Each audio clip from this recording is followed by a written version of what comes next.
This is Fox 5 News at 10. Local, Las Vegas.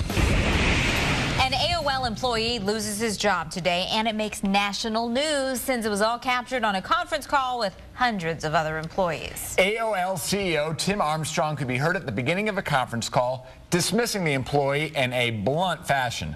Fox 5's Doug Johnson in the newsroom now that everyone can learn from this story. Doug.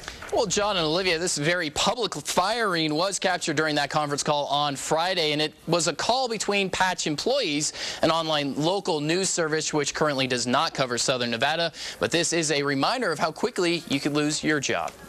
An AOL executive got the axe, which has now been heard around the world. Patch, from an experience, Abel, put that camera down right now. Abel, you're fired. Out. That was AOL CEO Tim Armstrong firing subsidiary company Patch.com's creative director, Abel Lenz. Reports suggest Lenz always took photos at all employee meetings to post to Patch's internal news website.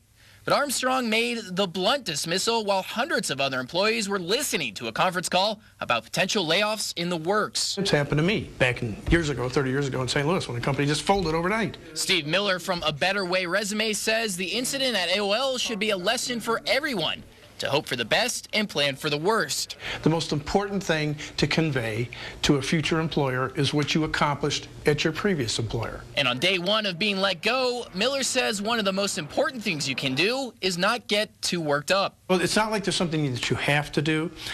However, it is important to relax and regroup. Despite how you feel about your old employer or the injustices done, Fox 5 legal analyst Bob Massey says taking legal action could have unwanted side effects. Sometimes because of the nature of the industry they're in, if they do file a wrongful termination lawsuit or breach of contract or whatever it may be, they burn themselves in that like-kind industry. Meanwhile, Massey says there might be little Lenz can do in the AOL case. I'm not sure the employee's going to have the time and the money and the resources and the patience because they go out and get another job. If tomorrow he goes out and gets another job somewhere, where's his damage? He has no damages. Yeah, Massey says it's also possible that AOL CEO Tim Armstrong planned to fire that employee or another during that call to intimidate the other employees who were listening. It's one way to get their attention, certainly. Reporting live in our newsroom tonight, Doug Johnson, Fox 5 News, local, Las Vegas. Another thing to consider is that you're going to need your former employer as a reference, too. So you kind of want to keep that relationship solid, even though you felt you've been wrong. Exactly, John. Yeah, never want to burn any bridges. Yeah, exactly. Thanks, Doug. That employee did send out a tweet after the conference call that he had no comment.